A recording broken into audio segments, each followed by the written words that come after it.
പാകിസ്ഥാന്റെ ആഭ്യന്തര ശത്രുക്കളും രാജ്യത്തെ ഭരണകൂടത്തിനെ നിരന്തരം വെല്ലുവിളി ഉയർത്തുന്നതുമായ ബലൂചിസ്ഥാൻ ലിബറേഷൻ ആർമിയെ ഭീകരരായി പ്രഖ്യാപിച്ച് അമേരിക്ക.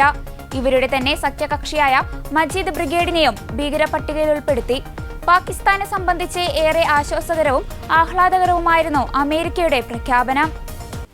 ബലൂചിസ്ഥാൻ ലിബറേഷൻ ആർമിക്ക് എല്ലാ സഹായവും നൽകുന്നത് ഇന്ത്യയാണെന്നാണ് പാകിസ്ഥാൻ ആരോപിക്കുന്നത്.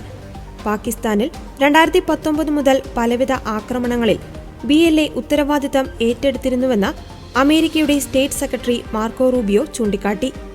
2024 കറാച്ചി വിമാനത്താവളത്തിന് സമീപത്തും ഗ്വാദർ തുറമുഖത്തും നടന്ന ചാവേർ ആക്രമണം, 2025 നടന്ന ജാഫർ എക്സ്പ്രസ് ട്രെയിൻ അട്ടിമറി അടക്കം നിരവധി സംഭവങ്ങൾക്ക് പിന്നിൽ ഇവരായിരുന്നു.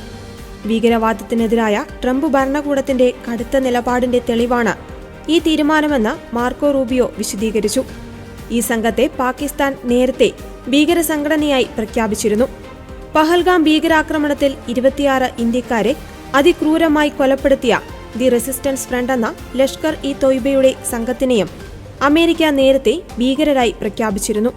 അതേസമയം ചൈനയ്ക്ക് തീരുവയിൽ അമേരിക്കൻ പ്രസിഡന്റ് ഡൊണാൾഡ് ട്രംപ് ആനുകൂല്യം നൽകി. ചൈനീസ് ഉൽപ്പന്നങ്ങൾക്കുള്ള അധിക ഇറക്കുമതി തീരുവ 90 ദിവസത്തേക്ക് പ്രസിഡന്റ് ട്രംപ് മരവിപ്പിച്ചു.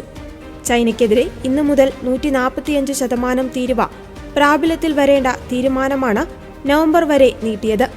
ചൈനയ്ക്കുമേൽ ഇനി 30% തീരുവയാണ് ചുമത്തുന്നത്. അമേരിക്കൻ ഉൽപ്പന്നങ്ങൾക്ക് ചൈന 10% തീരുവ ചുമത്താനുമാണ് തീരുമാനം. ചൈനയുമായുള്ള ചർച്ചകൾ നല്ല നിലയിലാണെന്നും ചൈനയുമായി ഒരു വ്യാപാര കരാർ വളരെ അടുത്തുണ്ടാവുമെന്നും ട്രംപ് പറഞ്ഞു.